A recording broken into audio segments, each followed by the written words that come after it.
Hello, this is Marcel Fischbacher, and I'm once again in our cotton race trials.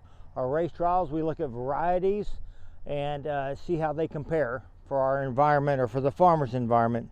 Right now, as we look at cotton, we want to look at these plants, find out where the first fruiting branches are at, and then we'll count up how many nodes above them there is. So 1, 2, 3, 4, 5, 6, 7. So we have squares down to 7. We'd like to see some flowers. About 7 nodes about white flower would be ideal for right now to see this plant to be up there.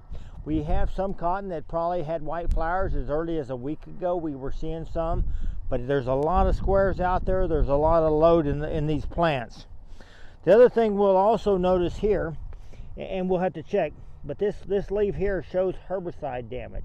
Now this here's what the leaves should look like right here, but so we don't know if they've put something on the top of it just recently.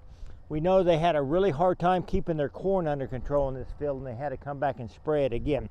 So we've only noticed that there's some herbicide damage in a few varieties, so that may be something that we'll need to look. Even though this may be a dicamba tolerant variety, maybe it's not as tolerant as the others. The other thing that we want to look for now is to see if we see any of those squares falling on the ground around the plant.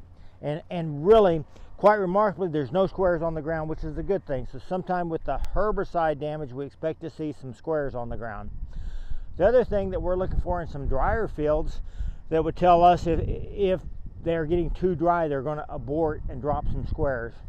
Right now, we want to maintain those squares, have them turn into the first bloom, have them turn into some bowls, because our bowls that are created now will be more valuable in both ways. They'll really return more quality, because the older they are, the more they'll mature, the more the quality will be in that plant. The other thing too is as we retain more bowls, we'll also have an increased yield. We've already looked at some places where people have diverted their water away from corn and to their cotton. Right now is a very crucial time on all your crops. As you look out here, and we have another day that's going to approach 100. We've had several 100-degree days. We have very little water capacity that can keep up with these 100-degree days. On this circle, you can see this side is cotton, the other side is corn, so they share their water. So that corn's taking a lot of water now. It's just getting ready to pollinate. That is one of the most crucial times. Corn plant at pollination can take 6/10 of moisture a day just to maintain.